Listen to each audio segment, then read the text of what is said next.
Welcome everyone. We're so excited to have you here today. We know increasing participant recruitment is important to you, so we're very eager to present to you today recruitment strategies that have worked well at 3 of our partner institutions. They're here on the line and we'll chat with them in just a second.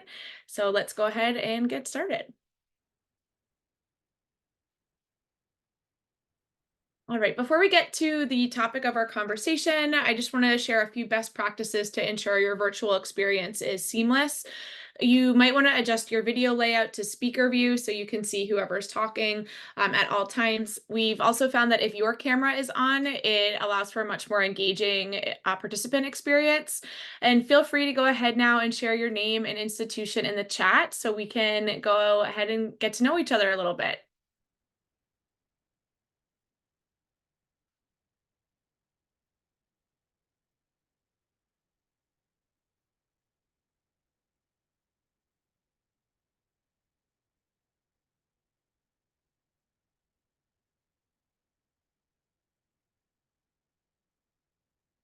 Awesome. UC San Diego.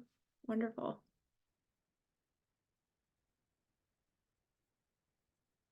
Rockland Community College, University of Minnesota.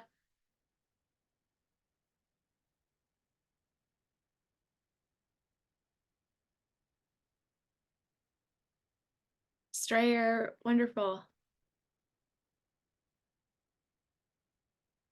Well, I hope it's not as rainy and dreary over there in Wisconsin as my in-laws tell me it is. So hope you're having a sunny day over there. We have all kinds of folks from all across the country. It's so exciting. Let's dive into it.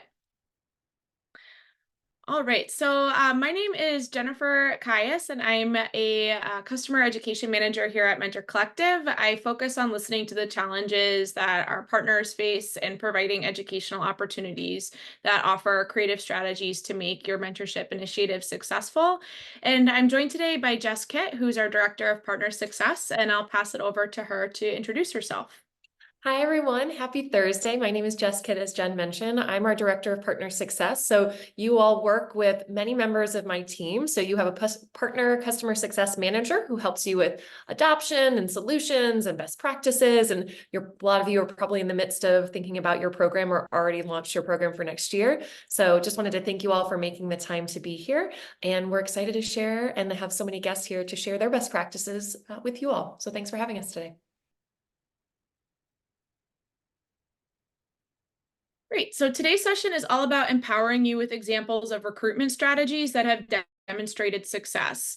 We'll start by discussing what effective recruitment looks like and consider what motivates students to respond favorably to your recruitment efforts.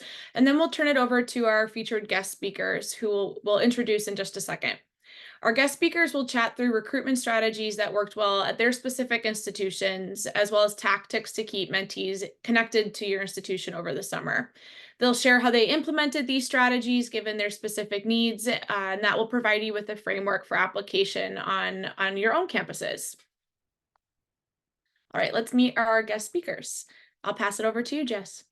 Excellent. We're so excited and honored to have so many members of you as part of the Mentor Collective community. And 3 of our partners have been so kind to share some of their best practices today. So I'll take a moment to introduce them. Our first guest speaker is Dr. Helen Frazier, who is the Assistant Dean for Student Success Initiatives at University of California, Davis College of Biological Sciences. And Dr. Frazier is going to be discussing how emphasizing the value of mentorship led to increased recruitment. And she'll also address ways to drive recruitment through summer actions and how clear expectations can really set up program participants for success, no matter what type of institutions you are. So really excited to have you, Dr. Frazier. Mark Myers is going to be our next speaker, and he's the Director of Student and Family Transitions at Augusta University. And Mark is going to be speaking about how really having a centralized institution strategy led to increased participation. And Mark's going to highlight several low-cost, high-impact strategies to drive excitement around mentorship, which I know so many of our institutions are looking for creative solutions where they don't have to ask for an additional investment. Finally, Brianne Nepton, who is an experiential education coordinator at the University of Rhode Island, is going to be discussing the use of strategic messaging and the opportunity orientation provides to recruit participants, which many of you, I'm sure, have participated in some aspect or have colleagues who run your orientation and they are gearing up. So excited to have Brianne share some of those best practices. And if you have any questions for our guest speakers at any time, please feel free to use that chat Q&A feature or drop them in the chat and we'll answer questions, and our speakers will be able to answer those questions at the end of our session today. So thanks so much, Jen, for having our speakers together. All right, so before we get started with the guest speakers, we want to hear from all of you. So in the chat, please write in what strategies you have used, either successfully or not so much, to drive recruitment and encourage summer action. We want to hear what you've been up to and what you're interested in, to see if it aligns with some of what you'll hear today, and to provide some additional opportunities for future education.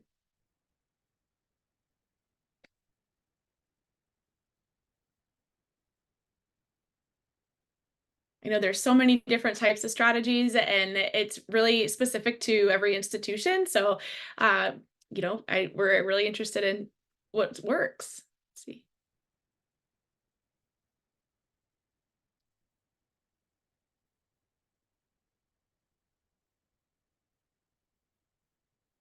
Yeah, email, social media, faculty recommendations. We'll hear a little bit about email today, targeted emails and mailings. We'll hear about that today as well. It's interesting sometimes to hear how other institutions are doing a similar strategy so that you can compare notes and make adjustments if you need to. Text through Navigate, that's interesting. And snail mail.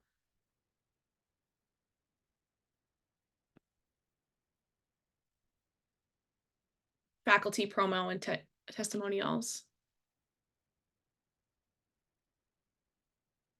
Sending postcards to incoming students. That's something that Mackenzie, I think that we've had some experience with here at Mentor Collective. So I'm interested in that, Angelina. All right.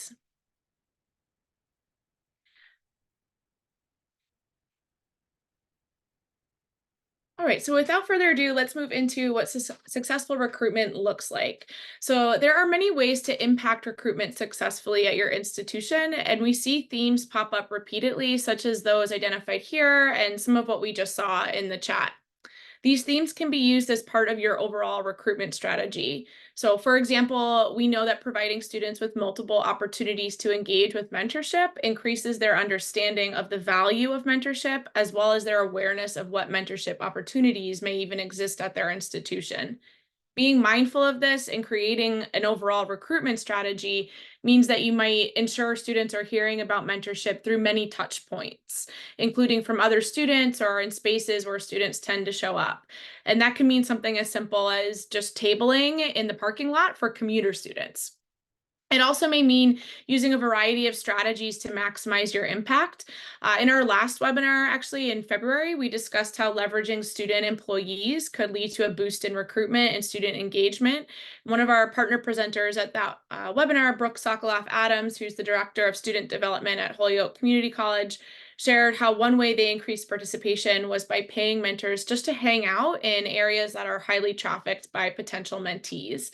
And ensuring there was always a student available. She had said just to chat or eat pizza or help with homework. It really drove interest in their program and they saw an increase in participation.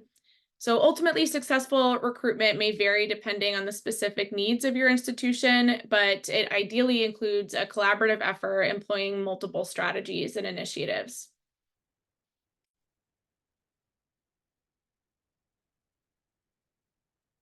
When considering which initiatives you want to pursue to drive recruitment, I always like to keep in mind the end game, which is positively impacting student sense of belonging. Ahead of hearing our three speakers in just a minute, I want to actually share some of the why behind what drove students from these specific partner institutions to ultimately sign up as either a mentee or a mentor. So Crystal Chang from UC Davis wrote in that she signed up as a mentee because she was looking for someone to relate to and provide her with advice. Angel Lexley from Augusta University signed up as a mentor because she previously had a wonderful experience as a mentee in the school's program. Jude Nemi from the University of Rhode Island joined as a mentee because he wanted to get to know other students. These are familiar stories that we all hear across our institutions, and these motivations can be targeted by the right recruitment strategies. Alrighty, so it's time to turn it over to our guest speaker. So I'll pass it over to you, Jess, to introduce our first speaker. Yeah, absolutely. Well, Dr. Frazier, you are first up. Again, Dr. Frazier is the Assistant Dean for Student Success Initiatives at the University of California, Davis College of Biological Sciences. So, Dr. Frazier, thanks for joining us. Everyone I know is going to be excited to hear about your advice and expertise. Thank you so much. Just want to do a sound check. Can everyone hear me okay? Excellent. So thank you for having me today. Thank you to everyone who is participating in this webinar. I have found the Mentor Collective webinars to be very useful in my transition into Mentor Collective. Our program in the College of Biological Sciences is several years old, but I have only been with the program for the past 2 years. So I have the privilege and vantage point of being able to see what has succeeded in the past and then helping the program transition forward. We are one of several Mentor Collective programs at the University of California, Davis, and ours is the largest of those programs. We focus on all of our incoming students, every student in our incoming undergraduate population, our first-year students and our transfer students. And our goal is really to help every student move into the college, build an identity as a biologist, as a scientist, as someone who is curious, but also help every incoming student understand that we have a culture of mentoring in the College of Biological Sciences, that everyone will have a mentored experience multiple times throughout their time in CBS at UC Davis. Our mentor population is students who have been mentees and students who are upper division undergraduate students. We can move forward, thank you. So, as I mentioned, we really try to emphasize the value and the culture of mentoring at UC Davis, that we want to ensure every one of our incoming students recognizes what mentorship is, that mentorship is not simply somebody who tells you what to do. Mentorship is someone who is helping listen to you, helping guide you and present tools to you, and encouraging you to make some choices about how to leverage those tools, how to leverage the choices that are available to you. We also really work to emphasize that mentorship starts as an incoming student, that mentorship continues throughout your first year, that mentorship continues as you transition from being a mentee to being a mentor, and that mentorship continues when you engage with faculty, upper division students, graduate students, postdocs, research scientists at the university to get involved in mentored experiences with research, with internships, with practicums, and being able to translate what you learn in your classes into those mentored experiences and vice versa. We focus on the individual match and the power of the individual match in our Mentor Collective program. So engaging students and encouraging them to really focus on what characteristics they are looking for in a mentor and what characteristics they identify with, so that if a student is really interested, for instance, an incoming transfer student really wants to have a current transfer student as their mentor, that they can emphasize that as a characteristic in their match. Respectfully, we also have a lot of transfer students who come in and they want somebody who wasn't a transfer student, because they want someone who has experienced all 4 years at the institution, who can give them sort of the deeper insights that they're looking for. So the power of that match is really an important piece. The last thing that I will say on this particular slide is that we're really hoping that students understand that the mentor that they have their first year is the first of many mentors. And so we emphasize that in a lot of our communications. We can move forward. Perfect. So many of our institutions, many of your institutions are likely communicating with your incoming students during the summer. We have a unique culture of advising at University of California, Davis. We have 4 undergraduate colleges, and the students come into one of those 4 colleges. And every student, regardless of which college they come into, is expected to have an academic advising appointment of some form while they are in their summer preview to the institution. So for some students, they choose to have an individual appointment. Some participate in a group advising environment. Others participate in an asynchronous interactive advising format. During every advising interaction with students who are coming into the College of Biological Sciences, we point out, emphasize, and encourage all of our students not only to think about what classes that they want, because that is the very important academic piece, but focus on what is the value of the BioLaunch program. BioLaunch is our designation for the Mentor Collective program, that we are here to help you launch literally into your career as a biologist, your career as a scientist at UC Davis. Not only do we emphasize that in the summer in messaging and advising appointments, but we emphasize that in messaging from the dean, from the faculty, from our academic advisors, from the staff, from myself. And we have a lot of outreach that's going to students to encourage them that connecting with a mentor early and often is a great way for them to build their own sense of identity and connection.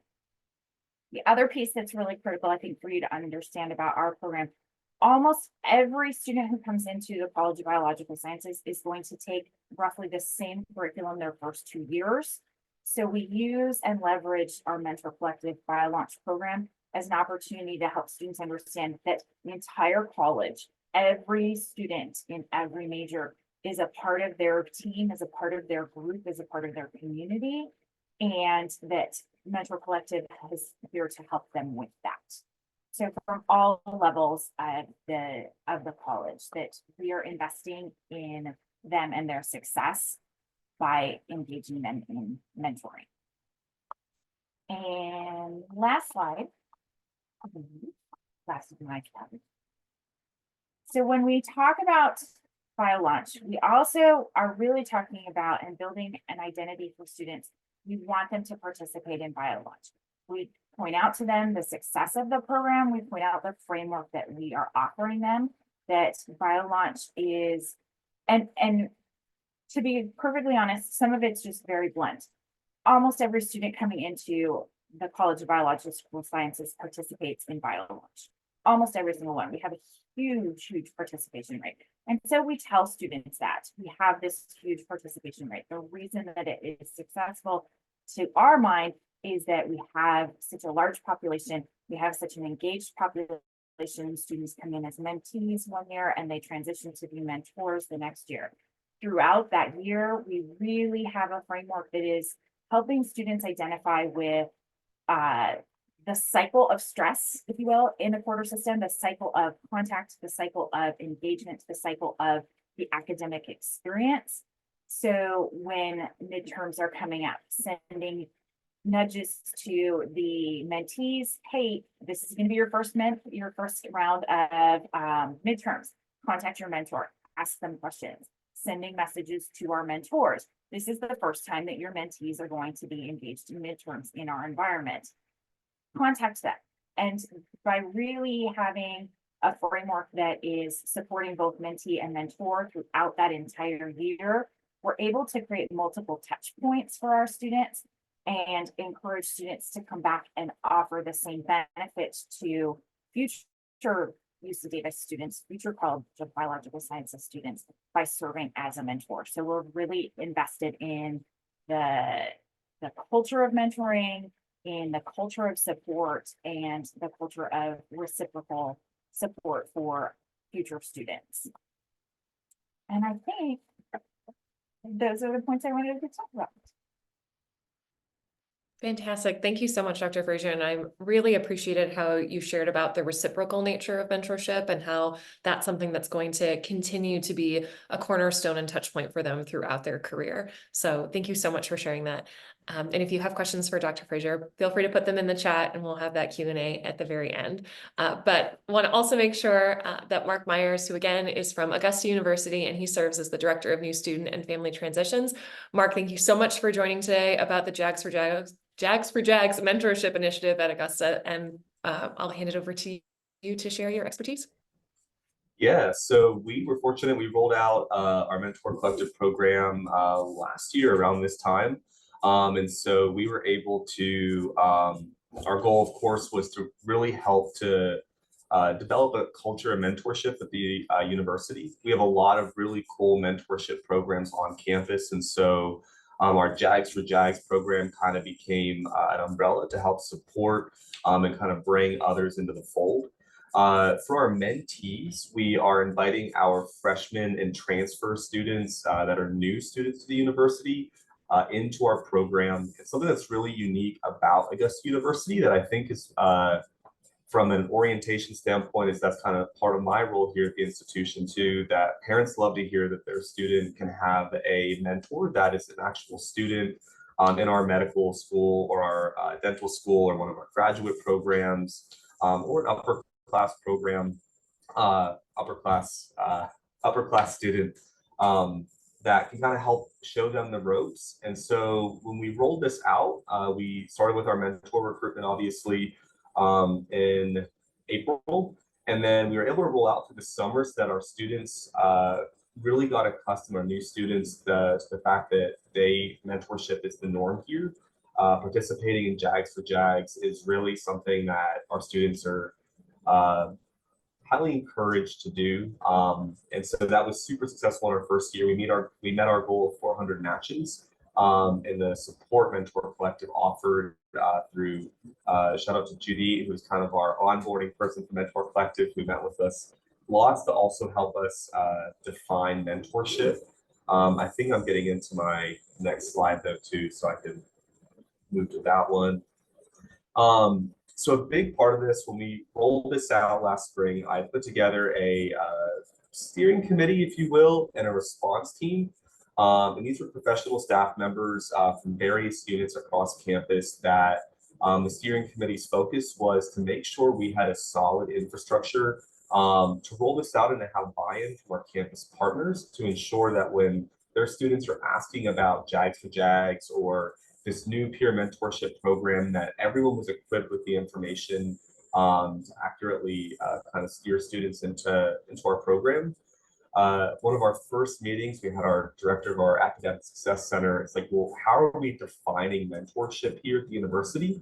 And so I move back to Judith, our MC partner, and I'm like, so how do we define it? So a lot of people, a lot of programs are calling themselves mentorship programs or peer coaching or all these different things. And so we worked really closely with Judy, with our committee to define mentorship as a sustained relationship between a mentee and mentor that would last for at least that 1 year commitment that we ask of our pairs, but hopefully lasting beyond that. We also, I think one of the newest initiatives that I'm excited about is so the institution, we have a campus, our nursing campus is about an hour and a half away in Athens.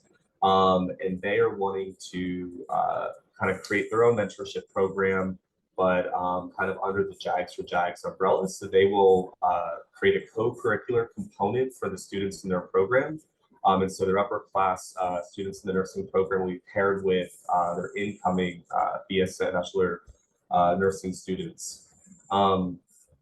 All of that though, we're doing similar things across different academic units, different functional areas at the institution. I think the big thing that that really helped was our buy-in from everybody. I think in higher ed that, you know, I love innovation. I love new ideas and new things. But sometimes another thing can be really hard to ask people to accustomed to, but Mentor Collective and Jags for Jags was something people were so excited about because we did webinars, listening sessions, and bringing people to the table with our steering committee and response team. And so that was a really big piece for that. We've also, in my capacity, oversee our orientation program and all of our transition programs. And so we were really able to incorporate that into our talking points with our orientation leaders. Every year, all of our orientation leaders are now mentors in JAGS for JAGS. So I think today at 9 p.m. they're supposed to have their training and onboarding stuff done. So they know exactly what this program is. They understand the training and the expectations. Of course, we have mentors beyond just orientation leaders, but they are the first ones that students are seeing when they come. We want them to be equipped with the information. And then this last point on this was a bigger lift than I thought it would be, but we were able to get in a student's enrollment checklist. We call it a portal block. It's not actually blocking anything, but it's a block of text that's encouraging them to register for a mentorship program. And so we identified 3 that met that criteria for a longer term program over a year or more. And so in partnership with our Multicultural Student Engagement Center, 2 of their mentorship programs and JAGS for JAGS are all options for students to participate in. And they can do all 3. And then their communications they're getting leading up to orientation and after orientation is ensuring that they complete all their steps. So we're able to get into the tech of it, but feedback loop that'll let them know, it'll check a box off if they were able to, if they completed one of the mentorship programs. And it's not mandatory, of course, but highly encouraged for them. I think our next slide. And so this is one that we're still working out a little bit. So a lot of our students, we are the health sciences campus of Georgia. And so a lot, our medical students, our dental students, and our undergraduate students are really big on service hours. It is a co-curricular component that they're required to do. And so we've worked with various partners to identify all of our service hours for many of those students are logged on an honor basis. And so determining what is a loggable interaction with a mentee has been a conversation we've been having with different folks, particular volunteer and community engagement office that has another platform we're hoping to integrate with or find a workflow for. Then we also have lots of our recruitment events that students are able to interact with, and those that want to be more involved with the program are able to kind of be the voice and the face of it. And yeah, and so I think all of that has helped to incentivize of our participation in that too. So next slide should be good. Thank you. Oh, okay. I didn't plan on that earlier. So yeah, that's our website right there. And so we're really fortunate to have a graduate assistant that she was able to kind of split her time between our orientation programs and our mentorship program, and integrating mentorship as the norm of the university. And so they have come up with lots of like very cute and clever marketing campaigns. I think right now they're doing like Instagram reels that they go to, and that we have our orientation leaders, our student coordinators go out with like a mini mic series and ask people that are mentors or mentees what their experience is and why they should get involved.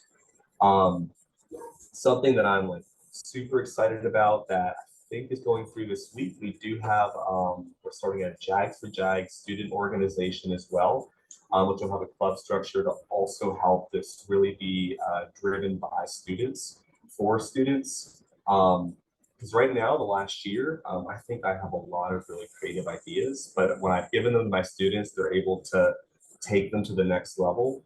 And so our launch week events, it's now become an annual thing. Where second year, we just did it 2 weeks ago, I think, when we spoke to Jennifer, to do a grill out for students on at our student center. Students could come by, get a hot dog or burger, and they could sign up for JAGS for JAGS. They now, until the end of the semester during our recruitment period for mentors, we have daily tabling in the heart of our student center. And they do like cool little interactive things. Students can come by and like write a note to a mentee, and like they have a little bulletin board that they stick them all up on, so that people become really familiar with the program and just the kind of different activities we can do with it. And right now, Avis, our rep, working with currently, is helping us kind of think through some lower cost, high impact events we can do across campus. And so one of those that I'm rolling out right now will be like a study hour, 2-hour period in our Academic Success Center, with the Academic Success Center providing snacks to encourage mentors and mentees to come hang out and study. In our library, we're hoping to get more involved with as well to host similar events with them. All of that, though, has been kind of possible through our relationship with our partners, and through continuously connecting with them to learn how can we adapt events to help welcome these students and make sure the mentors and mentees are connecting in person when possible and they're comfortable with. So I think that's it for that one. Thank you so much, Mark. We heard so many, I think, fantastic themes that it sounds like through things like your steering committee and your students who are supporting the program and talking about this at orientation, you're letting the program evolve over time and you're not afraid to try new things. And also, I think, give everyone space and voice in what mentorship continues to be on campus, not just what it was when you started, but what it is now. So thank you so much for sharing that. And I put your website in the chat. I hope that was okay, because I just think it's so beautifully designed. Of course, yes. Perfect. Next, I'm going to introduce Brianne Neptune, who's at the University of Rhode Island, facilitating their mentorship program in the College of Arts and Sciences. So Brianne, thanks for joining us from URI. Thank you, Jess, and thank you for everyone for joining in. When the College of Arts and Sciences decided to incorporate Mentor Collective and peer mentoring into what we do for our first year students, we really wanted to create and foster a connection to the college itself. So not just encouraging our students to become Rhody Rams, but really identify themselves as part of the College of Arts and Sciences. And so we knew we needed to create and increase our sense of belonging, and then obviously retain our first year students. If they don't feel connected to the college, they don't feel connected to their fellow students, they're not going to stay. And so we saw embedding mentoring into the fabric of what we do as being key to making all of that happen. So our program is designed specifically for our freshmen, or for our first year and our transfer students, and they are mentored by our upper division students to help them create connection and learn about campus. Like the quote showed earlier, our students don't know anyone, even though Rhody is very local in its population. We do still have lots of students coming in from other places, and so this really helps them connect and find their friends, find their people.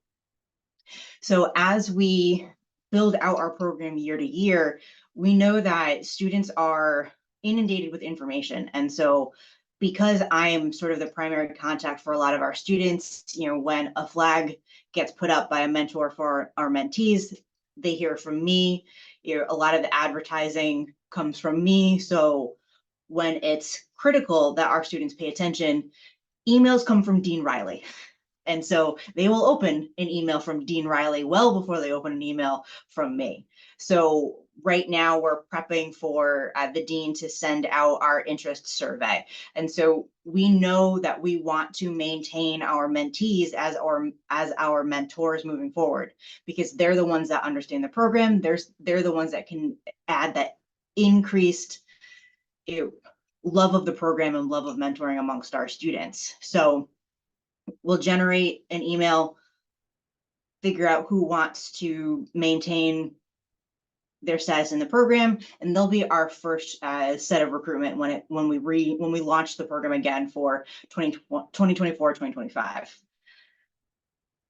We know that our summer is actually the most active for our students. They are connecting and having more conversations in August and the beginning of September than they are through a lot more of the year. They're asking about what should they bring to the dorm. They want to know what to do about an issue with their roommate before they've even met their roommate. So it's critical for us to foster that in the summer months. And so messaging before they even leave campus is essential for us. Our website with our student resources page is also key, because we know that students can sign up for mentoring any point during the year. And so we keep that active at all times. So that way students don't necessarily have to join in August or September. They can join at any point. And we actually do an additional push in January for our transfer students. So this way there is a second point where they are enrolling in the program. And we usually do capture, 40 or 50 new students at that point. Orientation is also key for us as we are building out the program, especially on the mentee side, obviously. So we will ensure that students, the mentees, are getting the information, or the first year students are getting the information about becoming a mentee through the orientation trainers, through our advisors. They're handing out information, the QR codes that the students can sign up easily.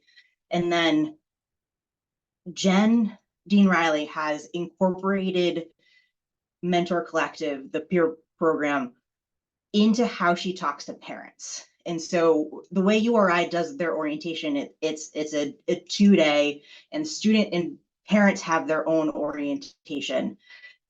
They get to talk to different elements of the campus, including the dean. And so the dean makes it a critical component when she's talking to them. And she tells them specifically, this is happening. Tell your child, tell everyone, tell your child they need to look out for these emails, that they should be registering now. There are different points during the orientation process when the dean is talking to the parents. So they're walking from place to place together. We have lunches with them. And so it's part of the entire conversation. So that way the parents know, the guardians know that this is something that's happening, and they're pushing their child to think about it, see it. So we probably have about 90% of our students registered before they even get to campus. We do the additional push during our Start Your Success event, which happens the day before classes begin. And so that's their first introduction to me. I'm on the stage letting them know that this is happening. This is how you can get involved. I ask them who's already signed up to become a mentee. 87% of that room has already raised their hands. So we get them before they even get to campus, which I think is fantastic.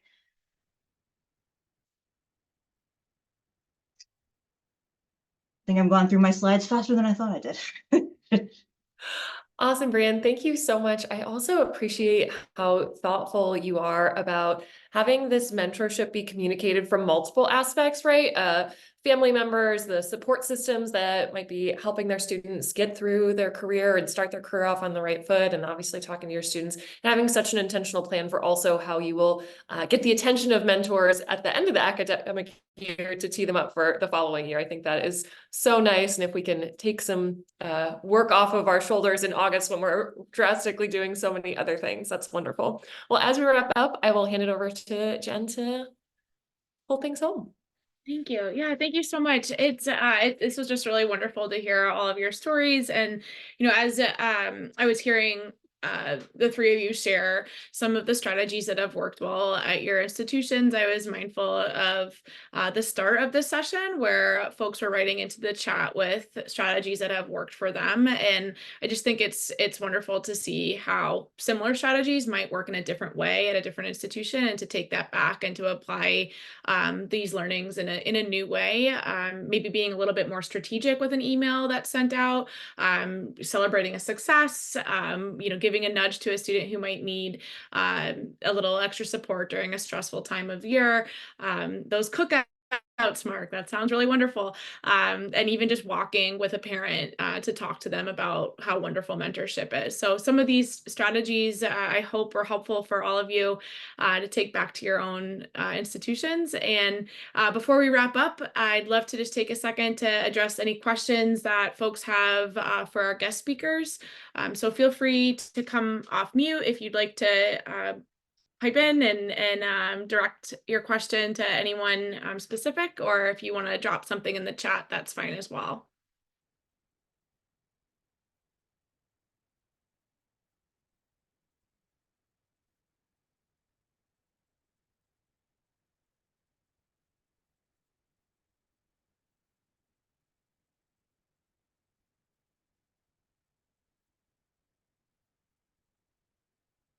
So Abby asks in the chat, how many staff hours do you typically spend per week on NC related work?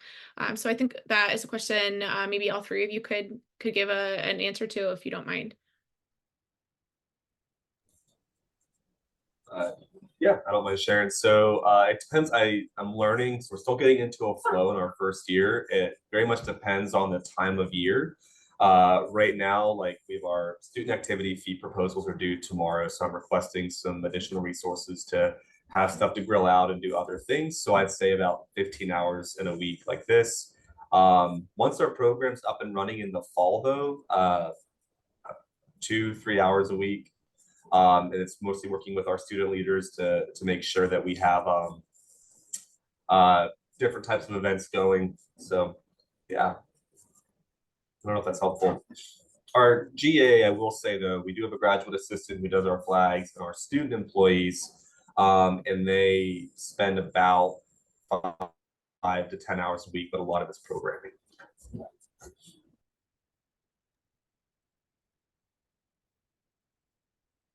So our program at Davis similarly is cyclical with regard to the amount of time and investing based on what season of the year that we're in. I personally am really, I think I'm probably putting in a couple hours a week just trying to be able to look at what is happening on our data dashboards. What are we doing to support our mentors and mentees? I think during recruitment season, like we started our recruitment planning for next year right now, and really trying to gather information from our existing mentors, what was good about their experience that we should replicate for next year's mentors, thinking and getting ready to talk through with our mentees similar questions.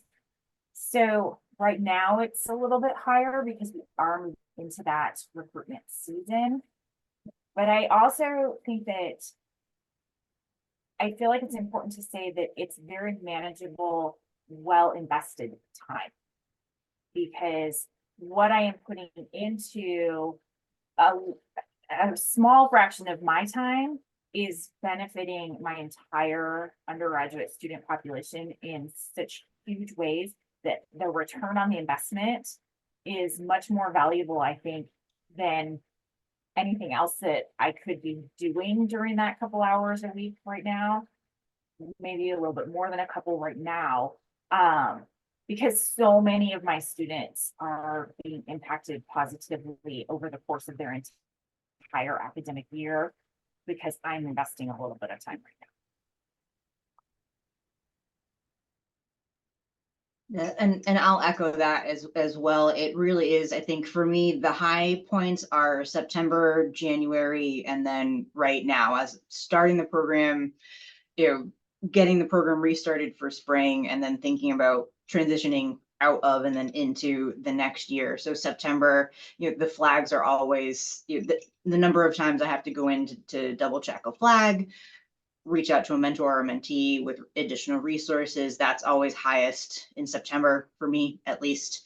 And then the same thing kind of in January as we're onboarding transfer students into the mentee program, and then we're closing out the year and thinking about next year.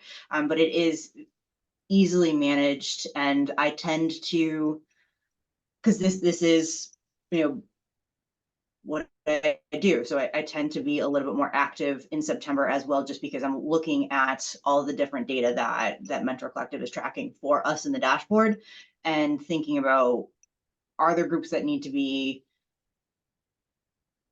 additional outreach, targeted outreach, thinking again about the strategic messaging that we talked about earlier, who are the groups that I need to be reaching out to ensure that everyone is getting the best experience. So I probably put on more hours per week than I need to, only because I want a specific outcome from the program. So it really can be, and I think and probably everyone's success team says the same thing. It is as many hours as you want it to be, based on what you're trying to get out of the program. Yeah, and I'd say also, if yeah, Abby says thank you in the chat, and she's appreciative of your insights. I don't know if everyone can see the chat, so reading it out loud for folks. But hopefully education opportunities like this are also able to take some of the lift off of folks that maybe work at institutions where there isn't a dedicated role for this, or if their hands are tied in multiple initiatives. So hopefully as far as recruitment efforts, this is one helpful opportunity for you to take back and be able to maybe copy or be inspired by some of the learnings that you had here today. Go ahead, Dr. Frazier. This is slightly off topic, but connected. UC Davis does not have a traditional early alert system, and Mentor Collective is not designed or intended to be an early alert system. But I do think it's important to state one of the ways that this has helped with our recruitment, with our retention, with our student engagement, because we do get those mentoring flags that a peer has said, hey, my student is experiencing this. We're able to get the student, the mentor or the mentee resources and be able to connect them to our academic advisors much earlier than we would if we did not know. And so it is not our intention to have Mentor Collective be an early alert system.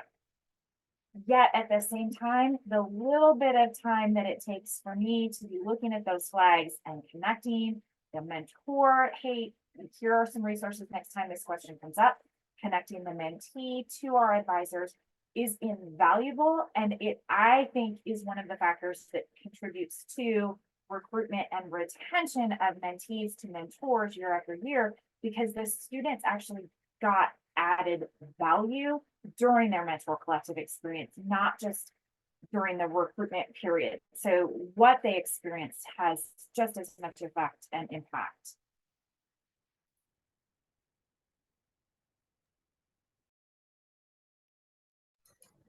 And sorry, just to add on that, when we first rolled out, all of our partners were like very worried about the flags becoming overwhelming. But in our experience in our first year, we've got, I was just pulling up, I think like 75, and we have 400 matches. And so we have worked to establish very clear workflows for all of those, making sure they push out to the right office or unit.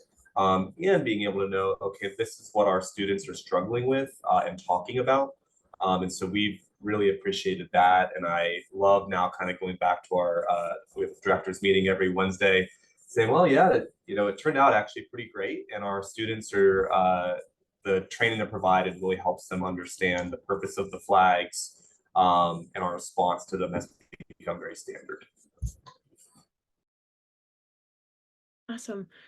Thank you so much. If there are any other questions, feel free to pop them in the chat. We'll download the chat at the end of this, and we'll be able to respond to folks after the webinar as well.